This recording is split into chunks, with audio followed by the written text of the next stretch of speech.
here, and I'm going to show you how easy it is to draw stick figures. We've talked about stick figures before, but maybe stick figures can be useful for you guys with flashcards and motion, but more importantly is to help show you how something like this is the same as this from the perspective of my hip, okay? Remember, it's something that I've been saying over and over and over again. We use basic mechanics in our everyday lives where that door will always move about the wall, and so we get used to these global references, clockwise, counterclockwise. And in biomechanics, we can have one bone move about the other, but we can also have the other bone move about that one, and so they have different global spins, and so our instincts want to give them different names of motion, okay? Just as a reminder. So, I know this isn't drawn to scale, but what I'm trying to show you is that this, way too high. Let's go more like this. This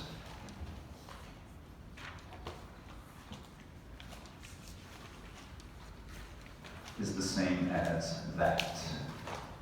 And if you're having a tough time seeing it, that's okay. Just tilt your right head, put your right head to your right shoulder, and look at it from this new perspective, how this looks the same as that, or as best as I can draw, okay? The illusions there are, when I move from here to there, it looks like it's moving, and it is. It's very obvious. But when I flip them and move the socket about the ball, it looks different globally, but it's the same relative motion locally. Same change. Another illusion is, it looks like it's not moving, and it's not for the leg that's on the ground. But then we switch it and we say, oh, that leg looks like it's moving. But it's still not. If I keep it in the same position, it can go along for the ride. Because what's happening is I'm moving both ball and socket the same way. So the illusion that I gave, or the example I gave you in class is if I have a clock that's reading 6 o'clock and I move the entire thing, it's still showing 6 o'clock. I have to move the hand or move the clock to have a differentiation there, for there to be an actual change in the joint itself. So if I keep this leg in anatomical position, I'm moving both the ball and the socket, I move both the femur and the acetabulum, then there is no joint motion even though it looks like it is. Now, some of you may be like, well, what if you do move it? And what I'm telling you is that I'm never, ever, ever, ever gonna like move it an inch. You know what I'm saying? Like any motion we have questions with is gonna be obvious joint motion. So can I move this right hip? Of course.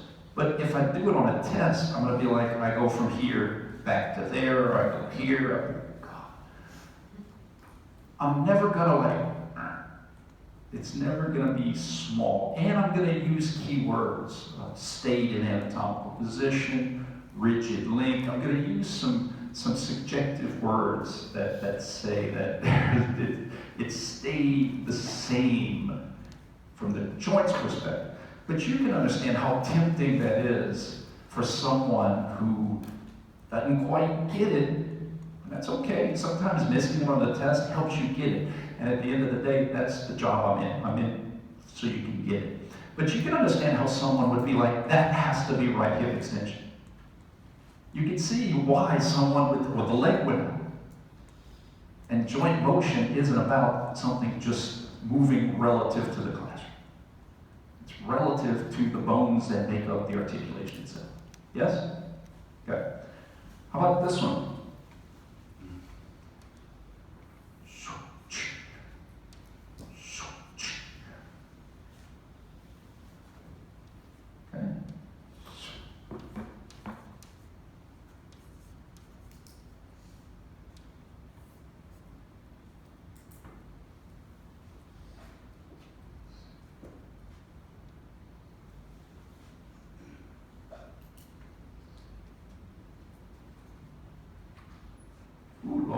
Let me see how I did that. Yep. Okay.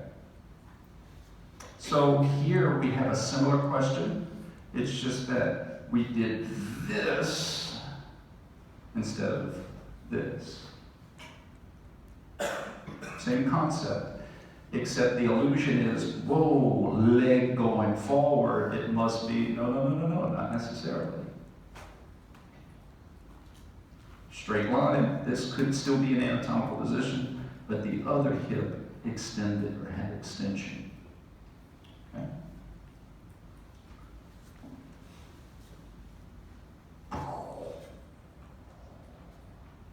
Let's see. Oh, these are all before and afters.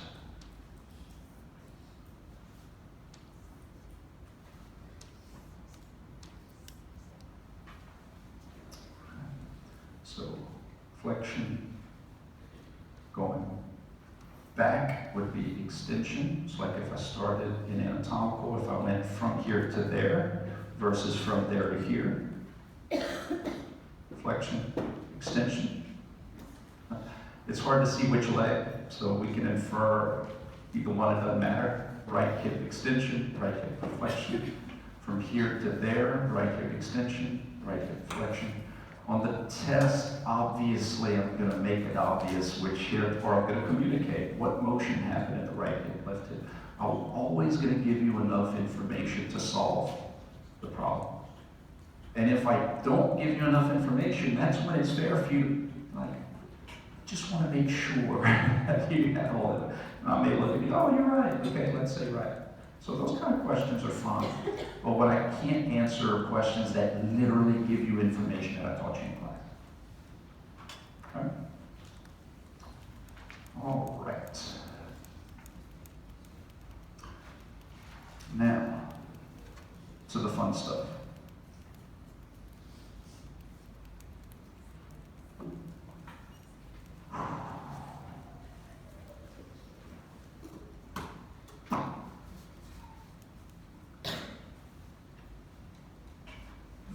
The sockets that the hips connect to, iliumus and pubis, right? Those bones that form the socket, acetabular socket. The left one and the right one. The only motion that's allowed is very similar to a vertebra. Remember how I said how there's cartilage in the front and ligamentous facet joints in the back, like a mullet party in the front. The pelvis is very similar in that there's a little bit of motion, but not in all three planes. Guys, the pelvis does allow a little independent swing like this, a little bit of motion, not a lot, and there's nothing to summate it on. So it's very insignificant, but it is there, and it's there to help dissipate some force when we move one leg so that we don't snap it like a shell. So it does allow just a little bit of motion. In the front, it's because of cartilage, pubic symphysis. And in the back, it's because of our sacroiliac joint. The SI joint gives a little bit. But this is what the pelvis cannot do. The pelvis can't do this. The pelvis can't do that. You know?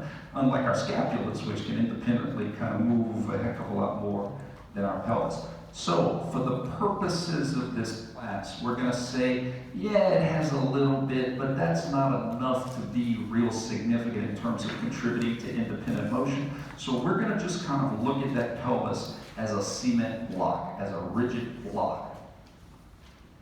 Because I can't do this with it. I can't make my left side do something without my right side going along for the ride. Does that make sense? Okay. The pelvic girdle has perspective. Now, if someone can help me out, I'm actually jumping to, outstanding, 44. It should be in that area. Maybe some books have a different number. Now, I'm giving this to you now because I think it will help to talk about pelvic girdle rotations now that we're talking about the hips and all these different illusions, than just go through all the other stuff and then come back to it. Now let's first talk about a couple things that make the pelvis extremely unique. The pelvis is, if you're going to build a skyscraper, right, a tall building, it has a lot of weight to it. And it doesn't make sense that you're not going to build a skyscraper on swampland. You want bedrock. You want a solid foundation to build on top of. If you think of your spine as a skyscraper, as levels, and you think about all the stuff, you have a lot of mass on top of the pelvis. So you need a stable base to build on top of, right? So that's one of the many functions that the pelvis serves as. A solid, rigid base for me to build my skyscraper or my spine on top of. So it needs to be stable, it needs to be sturdy, it needs to be solid. That's why those vertebrae here, right, your sacrum, those are fused vertebrae. You don't want them to have any motion. You want them to be rock solid. Okay? These little guys, the coccygeals, the tailbone, these right here, man, rigid, solid, fused. The pelvis has a perspective of position and motion. The room had a perspective, our eyes had a perspective, independent diaphragmatic joints had perspective. The pelvis has a perspective, and I want to explain why we give the pelvis a perspective. Because it's unique, it's cool. It not only serves a foundation for the trunk, so technically, if you think about it, if I'm hanging from a bar, or hanging from a bar on a Roman chair where my feet are off the ground, okay, imagine this. And here's my vertebra. I can actually make my pelvis move by moving my trunk. You can do that in your chair. Your chair swivels. You can hold onto your desk and swivel your pelvis around because you're twisting your trunk. So if you think about the pelvis as a basketball, right? Kind of imagine like a little baby in there. The pelvis, when you're off of the ground, when your feet are off the ground, the pelvis can look to the right, look to the left, pour water out the front, pour water out the back, pour water out the side, because the trunk is kind of bending and moving. That pelvic girdle spins because of the stuff on top, the trunk. Below, you can also make the pelvis spin because of your hips. So in other words, because of hip motion, I can make the pelvis look to the right. Because of right hip internal, left hip external, I can make the pelvis look to the left. Because of left hip internal, right hip external, I can make the pelvis pour water out the front. Because of hip flexion, pour water out the back. Because of hip extension, pour water out the right side. Because of left hip add and right hip add. My point is that I can spin or reposition the pelvis because of my right hip motion, my left hip motion, both hips motion, or I can get up in the air and move it because of my trunk movement. So that's why the pelvis gets a perspective. Don't think of it as a joint motion. Think of it as a rotation of the pelvis, the spin of the pelvis, almost like a merry-go-round. The reason is because can this ball spin? Yes. Can the ball spin itself? No. Hey, ball, do something. That's kind of how I want you to think of the pelvis. Can the pelvis spin? Absolutely. Can it spin itself? Absolutely not. It has to rotate because some joints below or above rotated it. And you may be thinking, well, why do we even bother with that?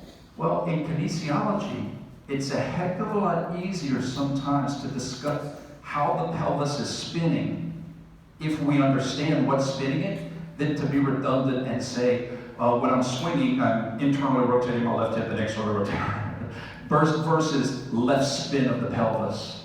And we know that it had to be because of the hips. Does that make sense? It's like a next level thing. Or pelvic tilt is very important for some of you that are going to be working with people, young people, old people. The position of their pelvis They may be right tilted or left tilted, or they may be pouring water out the front or pouring water out the back, and you need to try to fix their pelvis so that they're not pouring water out one side, the other, front, back. So discussing the pelvis's position independently while knowing the different joints that are responsible for its tilt is efficient. So the pelvis has a perspective.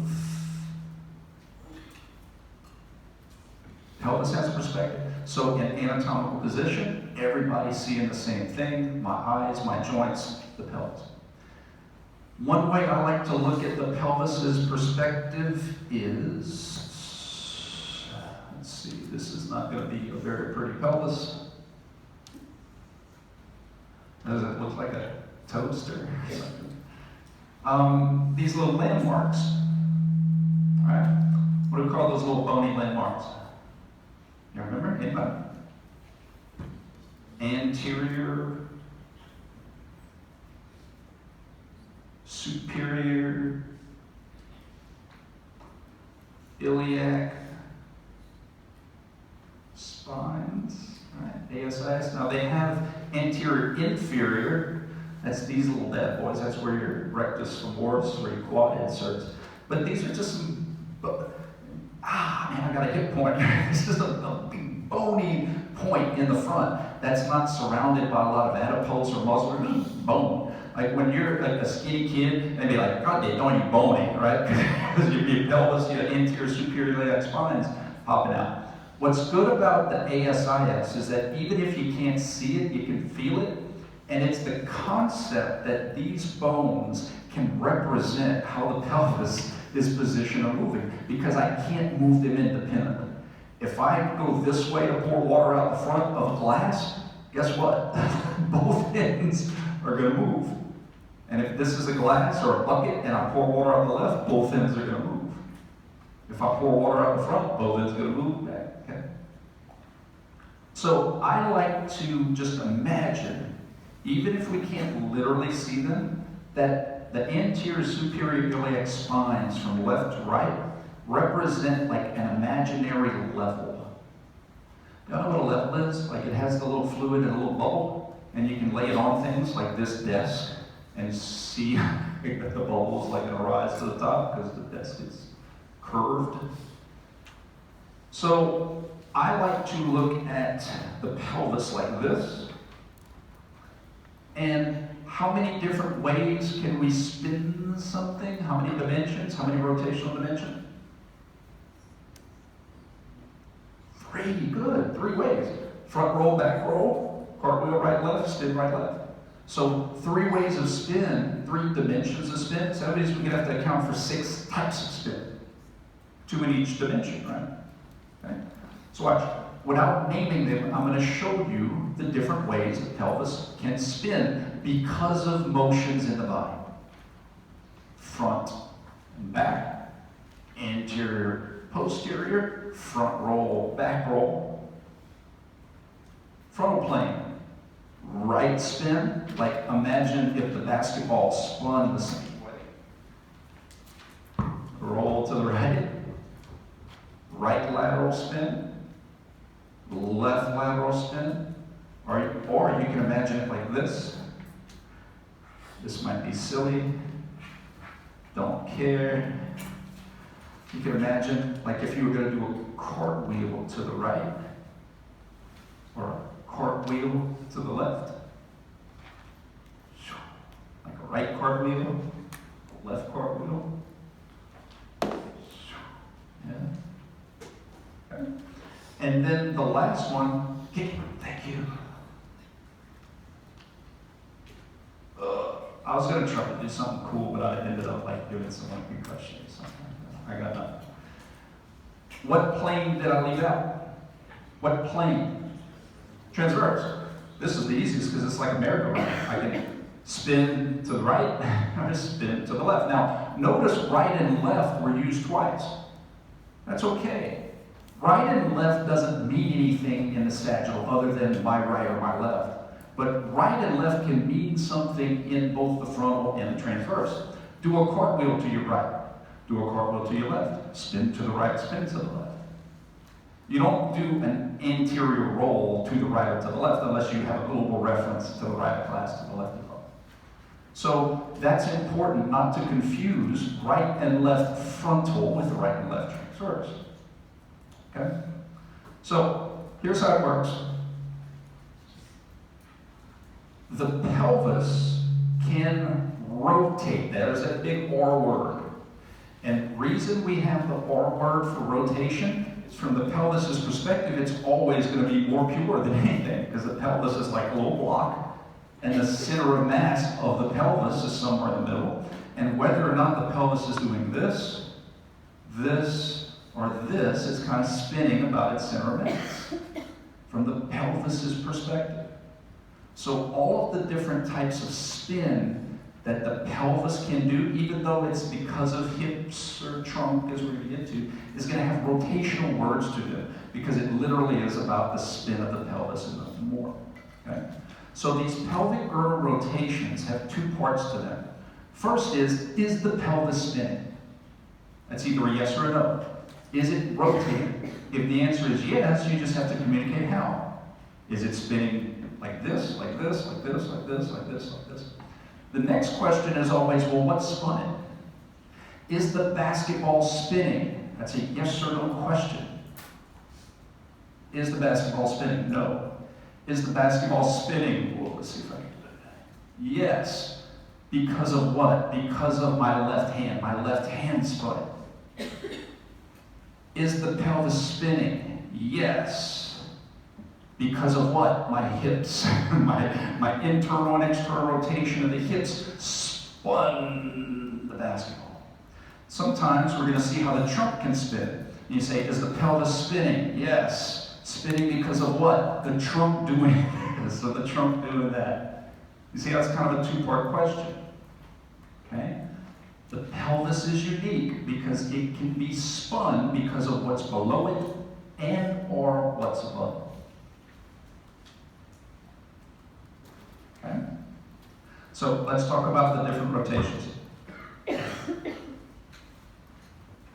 Just imagine if the ball were to continue to roll. Okay? If I gave it spin like this, wouldn't it roll forward? We call that anterior pelvic girdle rotation. Or another way, if you're like, I don't visualize with that. Think of it as a bucket or a cup full of water, and if I gave it anterior spin, water would pour out the front. So sometimes people have this posture where their pelvis has anterior tilt, or it's anteriorly rotated. Their pelvis is constantly pouring water out front. Okay? So if this is anterior, then what do you think pouring water out the back is going to be? Posterior. And you think about the kind of spin. If you gave it posterior spin, the ball's going to roll backwards. And you could also think of it as a front roll is going to make it roll forward, anterior, and a back roll is going to make it roll back, posterior. Okay? It's important to remember it's about the direction of spin. So I can have anterior pelvic girdle rotation, but if I come back to anatomical, that is posterior, and bringing me back to a neutral pelvis. Your pelvis isn't supposed to constantly have a leak to one side or the other. It's supposed to be neutral. It's supposed to keep water from pouring out on any side. But you guys know, like when you've been standing on your feet a long time and you shift weight to one side, and then after a while you shift weight on the other side, right? Not supposed to stay there all day. Anterior, posterior. How did this particular type of pelvic girdle rotation happen? Because of my hips. My hip flexion caused my pelvis to anteriorly spin, and my hip extension brought it back up. If I do this, my hip extension continued the posterior, anterior because of hip flexion, posterior because of hip extension. I'm not going to get into the trunk stuff because we're on hips. So all of the different pelvic girdle rotations because of will be hip examples. I got to overload you with too much too soon. Now, what happens if I spin the pelvis because of only one hip motion? The rotation is the same because I can't make one do all of this and the other. I can't. Remember, there's a little bit of play, but not significance. Not enough to count it. So if I do something like this, my pelvis had anterior pelvic girdle spin because of not bilateral hip flexion, but only because of my right hip flexion. Posterior because of my right hip extension. You follow that? There is no right anterior pelvic girdle rotation because both sides have to go along for the right. There's just spin forward, spin back, spin to the right, spin to the left, spin right transverse, spin left transverse. So just because I flex my right hip doesn't make it like right anterior. It's just anterior spin. The separation is the pelvic girdle rotation was anterior. The motion that spun it was right hip flexion. You see the difference? This was the spin. This is the reason. I can make the ball, now my hands aren't big enough, but if I was the Greek freak who has huge hands, he could just take one hand and make the ball do all kinds of stuff. He can make the ball go forward and back, right and left, because of just one hand. I could do the same thing, not with my hand, but with my hip. I can make the ball do all kinds of cool stuff just because of one hip. Okay? Anterior spin, posterior spin. Anterior pelvic girdle rotation, posterior pelvic girdle rotation. Again, why is this important? Because one day when you're going to be working with people, their posture, understanding within normal limits of how a normal functioning person should stand and function, you need to be able to see pelvic position. You have to be able to see, we call it obliquity, but pelvic position, so that you can say, whoa, there's something going on here that we need to help fix.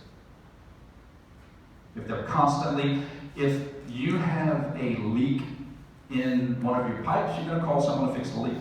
If someone has some muscle imbalances, or maybe they have a job that requires them to kind of be in this fixed position while they work, and those muscles get so tight from being in that position that when they get up, they start walking like this, right? You need to be able to see that, identify that, and then work to fix the leak. Okay? So we have to see things from the pelvis's perspective, because when the pelvis does this, my trunk doesn't go along for the ride. My trunk is going to counter by swaying the other way to keep my eyes level and keep my shoulder level. So now, not only are you in a new hip position, but your trunk is going to compensate to keep everything else level. That messes with your trunk muscles and your trunk stuff as well. So we have to see how this sucker right here affects both the hips and the trunk, and it does, and it affects it a lot. Okay? Anterior spin, posterior spin. The lateral stuff, the side to side, we call those lateral pelvic girdle rotations. We have right lateral and left lateral. Right lateral spin, left lateral spin.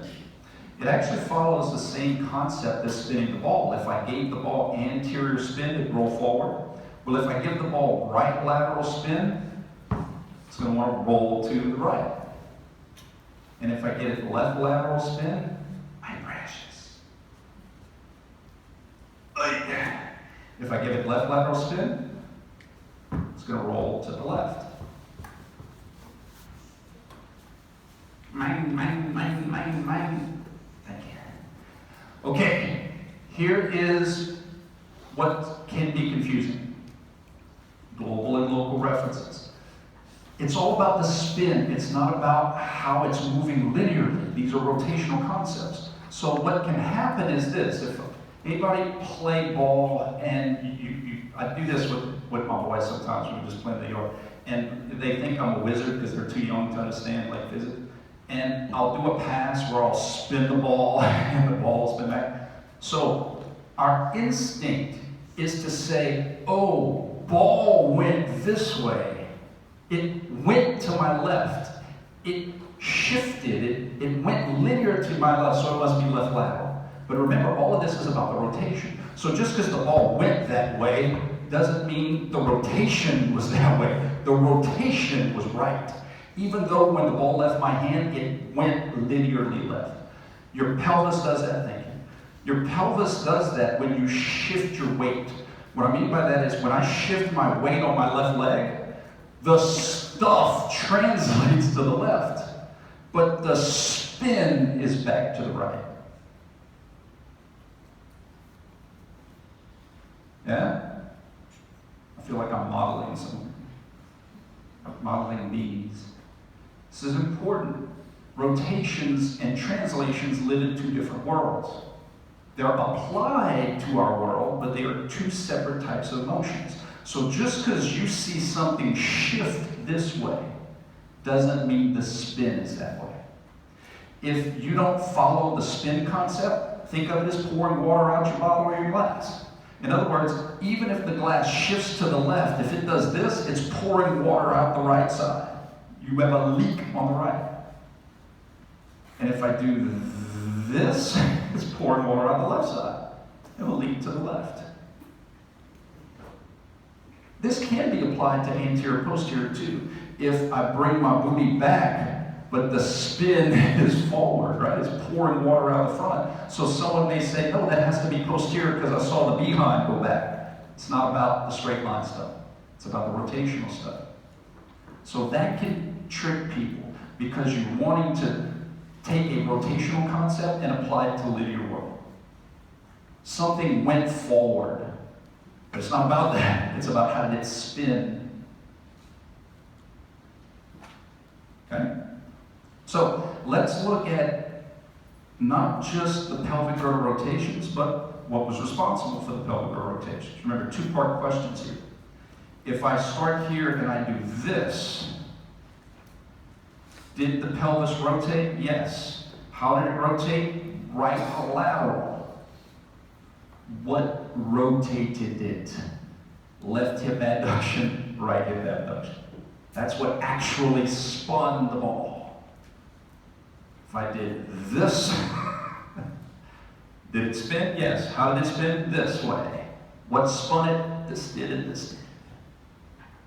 You see how those are separate questions? Pelvic girdle rotations are literally, hey, pelvis, are you spinning? If so, how? Are you positioned outside of anatomical? If so, how? And the reason it's important to know the joints that are responsible for the spin is you have to know where you're going to work. If someone's real tight and you understand that the pelvis has an anterior leak because there's some tight muscles happening here, this is where you need to work. So that's why we have to know what's actually spinning or repositioning the pelvis, because we need to know where to go work. Okay. Anterior, posterior. Did the pelvis spin? Yes. How did it spin? Anterior pelvic girdle rotation.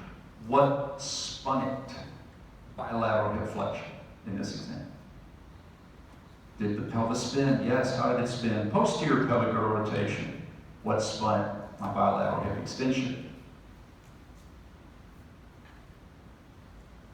I'm going to get to the transverse after, but let's do a practical example where you can discuss with your neighbors. If I was doing sit-ups, full sit-ups, and listen, I don't want to be like, you shouldn't do those. I'm just trying to practice some examples so that we could see motion, okay? So if you did some full sit-ups where you bring your knees all the way up, your elbows all the way up to your knees, I want you to communicate pelvic girdle rotation when you come up, pelvic girdle rotation when you go down, what was responsible for the pelvic girdle rotation when you came up, and what was responsible for the pelvic girdle rotation when you go down. Discuss.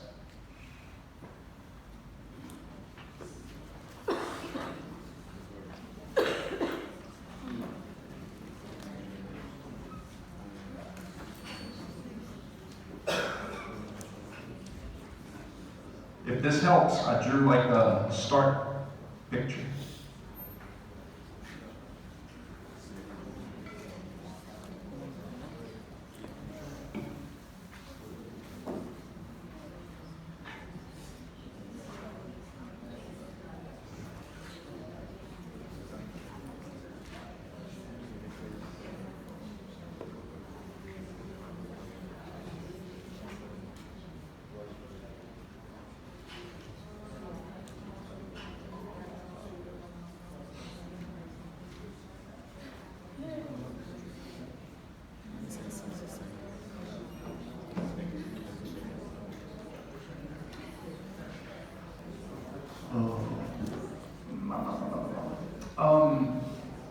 Just to give you all a heads up, I have a representative from Maddie's Footprints. It's one of the events I told you guys about. She's coming because she couldn't make it to the first meeting. She's going to talk to my 8:30 class about their event, the kind of things they need help with, and she's going to have a sign-up sheet. If you, obviously you have classes, you have to go, but if you want to hang around a few minutes, I'm sure she's going to be early and you want to talk to her in person. Hey, I'm interested, Dr. Campbell told me about the sign-up sheet, what kind of things are they? Just wanted to give you a heads up, she's going to be coming. They're having a big gala, and Maddie's Footprints raises money to help fund funerals for little kids that pass away, to help their families give those children a proper burial. So I just want to give you a heads up that she's going to be coming. Okay, coming up on the sit-up. Yes or no, does the pelvis spin? Yeah, and it kind of has to spin, because if all I did was move my trunk and did a crunch, I wouldn't get very high. Your trunk isn't literally like a slinky. Just a little bit. I got to rotate my pelvis. So going up on a sit-up, does the pelvis rotate? Yes. How so? How does it spin? Anterior spin. Anterior pelvic girdle rotation. Coming up. What was responsible for that anterior pelvic girdle rotation? Bilateral hip flexion. Good. You see the difference? It's perspective. The hips did this, which caused the pelvis to do that. And again, why do we even bother? Because sometimes the pelvis is going to spin and it has nothing to do with the hips. Sometimes the pelvis is going to spin and it's because of our trunk. And sometimes the trunk and the hips, this is the freakiest of the freaky because of the canceling out of motion. Sometimes the pelvis and the trunk work together to make the pelvis rotate, and it's hard to see. Because the hip is spinning it and the trunk is compensating because you don't want to do this. So you move your trunk almost like a shock absorber, a level to keep everything level. Guys, this is subtle motion, but there's so much stuff happening here. When I go, again, look how simple this movement is. That was bilateral hip extension and trunk flexion, both happening at the same time. Doing this, subtle, but a lot of stuff happening there. Here, left hip add, right lateral trunk bending to keep my stuff straight. So that's why we have to be able to see how the pelvis is rotating so that we can better see the things on top and below that are making it so. Okay? So going up, anterior because of the hip flexion, going down, posterior because of the hip extension. Okay, let me insert transverse plane real quick. And I'm not going to do a lot of practice, I'm just introducing you to these. We're going to develop these on Wednesday. Transverse plane from the pelvis's perspective. Hey pelvis, spin to the right, spin to the left. Look to your right, look to your left. In anatomical position, look to your right, look to your left is easy. But if I'm already looking to my left, technically going back home means I'm looking to the right. It's in the same direction. How do we communicate it? Left, looking left to anatomical, looking left from anatomical. Looking right to, looking right from. First test up, right? So the pelvis can spin in its transverse plane. Once again, all of these perspectives of spin is from the pelvis. So if you're laying down, if I was laying down and I was doing this, that's the pelvis's frontal plane. If I'm laying down and doing this, that's pelvis's transverse plane. Pelvis transverse plane, spin to the right, spin to the left. We communicate it because we already have a right and a left frontally, then we have right lateral, left lateral. So all we got to do is communicate spinning transversely. Right transverse, left transverse. Right transverse spin, left transverse spin. It's like spinning the basketball in the transverse plane. Like a merry-go-round.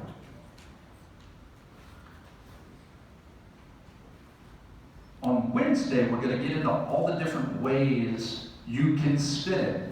I could spin it to the right because of left hip motion. I could spin it to the left because of left hip motion. I could spin it to the right because of right hip motion. I could spin it to the left because of right hip motion. I could spin it to the right because of both hips moving. I could spin it to the left because of both hips moving. Notice I didn't say they had the same motion. I can spin the ball like this, or I can palm it on either side, okay? All right? All right, guys. Y'all have a good day.